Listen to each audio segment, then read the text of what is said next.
Les drôles se font troller. Avec Jean-Denis Scott. Ah, Jean-Denis, les habitudes de plusieurs de nos fidèles auditeurs sont chamboulées là, avec la grève du Front commun.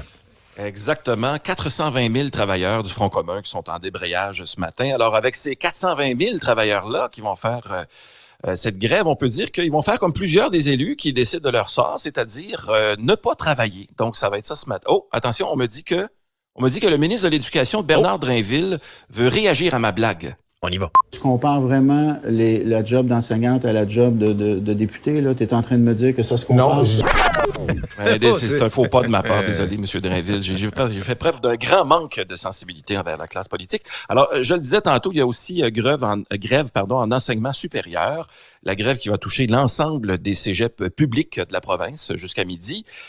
Bon, honnêtement, grosse erreur stratégique, selon moi, de débrayer jusqu'à midi. On sait que les cégepiens se lèvent jamais avant 2 heures de l'après-midi, alors les moyens de pression vont passer dans le beurre. Et là, est-ce que cette blague est empreinte d'agisme? Non, elle est empreinte de jalousie, je vous le dis. Mais bon, je vous l'accorde, c'est peut-être pas une blague très, très gentille, non. En fait, je la regrette, Alexandre, cette blague. Bernard Drinville, peux-tu venir m'aider, s'il te plaît? Je veux d'abord présenter mes excuses. Oui, merci. Larme à l'œil. Oui, tout à fait. Et là, on apprenait en plus il y a quelques minutes que le Front commun syndical des secteurs publics et parapublics sera à nouveau en grève les 21, 22 et 23 novembre. Alors, ils partent en tournée, le Front commun World Tour. Si seulement on pouvait acheter les billets sur Ticketmaster puis leur verser aux profs et aux infirmières et tout ça, leur verser les frais cachés qui vont habituellement à Ticketmaster, n'aurait plus de problème de financement, plus de grève. Ailleurs dans l'actualité, la Banque du Canada a déclaré que selon ses observations les plus aiguisées, les entreprises sont enclines à profiter de l'inflation, pour augmenter leurs profits et gonfler leurs marges. Écoute, la Banque du Canada aurait aussi déclaré qu'elle croit que le ciel est bleu, que le REM est en retard et que Trudeau magasine les compagnies de déménagement. Alors, grosse observation très aiguisée de la part de la Banque du Canada. Showbiz, maintenant, Céline Dion a été aperçue en public à nouveau. C'est un peu comme le Bigfoot québécois. À chaque fois que quelqu'un le voit en public, on en fait une nouvelle. Et on nous dit que Céline aurait vu son ombre. Donc, l'automne va durer un autre 6 semaines, selon les différents experts. Ouais. En même temps, ça fait peut-être juste 2 fois qu'on l'a récemment vue en public, mais je remarque une tendance, Alexandre. Elle a été vue dans un vestiaire de hockey la semaine dernière et à un spectacle de Katy Perry samedi. Alors, il n'y a pas de doute, Céline aime se tenir autour d'endroits où les gens aiment, et surtout les gars aiment être tout nus. Alors, c'est la tendance. Non, tu sais, demandez-vous pas pourquoi Céline n'est plus à Montréal. Ils ont voulu fermer le 281, il n'y a plus de Céline. C'est aussi simple que ça. Voilà, c'est réglé.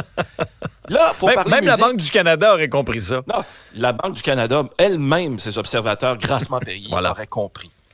Hier soir, c'était la disque. Évidemment, ça a été la soirée d'Alexandra Streliski, les Cowboys fringants qui sont aussi montés sur scène. Tous, à l'exception de Carl Tremblay, évidemment, qui écoutait le tout de son divan à la maison. Et puis, évidemment, on lui dit oui, reste à la maison, repose-toi, reste dans ton divan, Carl. Tu as notre bénédiction pour être notre lazy boy fringant.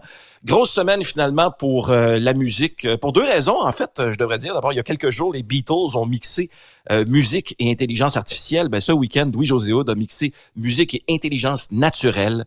Un beau gala pour Louis-José. Ça a été aussi la soirée de Daniel Bélanger qui était spécial. Il était en habit, mais avec une casquette. J'ai toujours trouvé ça un peu drôle comme mix. Tu prends la peine de mettre un habit, mais tu termines ça avec une casquette. C'est un peu comme manger du filet mignon, mais avec du ketchup. C'est un peu comme aller écouter un opéra, mais chanté par Caïn. Ou comme aller voir un show de Céline Dion en duo avec Claudette. C'est un petit peu bizarre comme mix, en tout cas. Louis-José Hood qui a été égal à lui-même, évidemment, pour ce spectacle. Et on en a beaucoup parlé. C'est son 18e, dernier gala de la disque, du moins pour le moment. Puis là, je réalisais ça. Ça veut dire que un jeune de 18 ans, aujourd'hui, là, a jamais écouté un gala de la disque pas animé par Louis-José Hood. C'est vrai. D'ailleurs, c'est incroyable. Et j'ai demandé là-dessus, pour nous commenter, j'ai demandé l'avis d'un jeune de 18 ans. D'autres, j'étais un jeune de 18 ans. J'ai pas juste jamais écouté la disque sans Louis-José Hood. J'ai jamais écouté la TV. Ou de la musique québécoise, d'ailleurs. Tu connais aucune musique québécoise? Ben là, j'en connais une, parce que c'est un grand classique, là. Laquelle? Barbie's Resto Bar Grill. Il y a du chemin à faire, dans l'éducation. Oui, exact. Au top du Billboard. Oh, aïe, aïe. Merci, Jean-Denis. Bye.